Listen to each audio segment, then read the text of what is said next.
നമ്മൾ കടകളിലൊക്കെ bill pay ചെയ്യാൻ ചെല്ലുമ്പോൾ ഇതുപോലെ ഒരു QR കോഡ് വെച്ചിട്ടുണ്ടാവും. അപ്പം വളരെ പെട്ടെന്ന് എങ്ങനെയാണ് നമ്മുടെ ഫോൺ ഉപയോഗിച്ചിട്ട്, അതായത് നമ്മുടെ ഗൂഗിൾ പേ ഉപയോഗിച്ചിട്ട് ഈ QR കോഡ് സ്കാൻ ചെയ്യാന്നാണ് നമ്മൾ ഫസ്റ്റ് നോക്കാൻ പോകുന്നത്.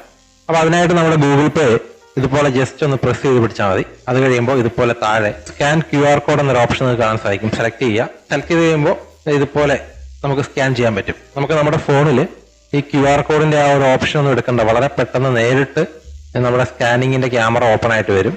പിന്നെ നമ്മൾ കടകളിലൊക്കെ QR കോഡ് വെച്ചേക്കുന്ന കാണാം. ഈ ഫോട്ടോ കോപ്പി എടുത്തിട്ട് അതിന്റെ ഒരു പ്രിന്റ് എടുത്ത് വെച്ചേക്കുന്ന കാണാം.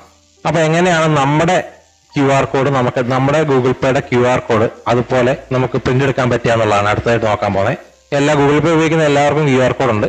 അപ്പൊ അത് നമുക്ക് കിട്ടാനായിട്ട് ഈ ഒരു പ്രൊഫൈൽ ഐക്കണില്ലേ, ഇവിടെ ഒന്ന് സെലക്ട് ചെയ്യുക. ഇവിടെ സെലക്ട് ചെയ്യുമ്പോൾ ഇതുപോലെ ഓപ്പൺ ആയിട്ട് വരും.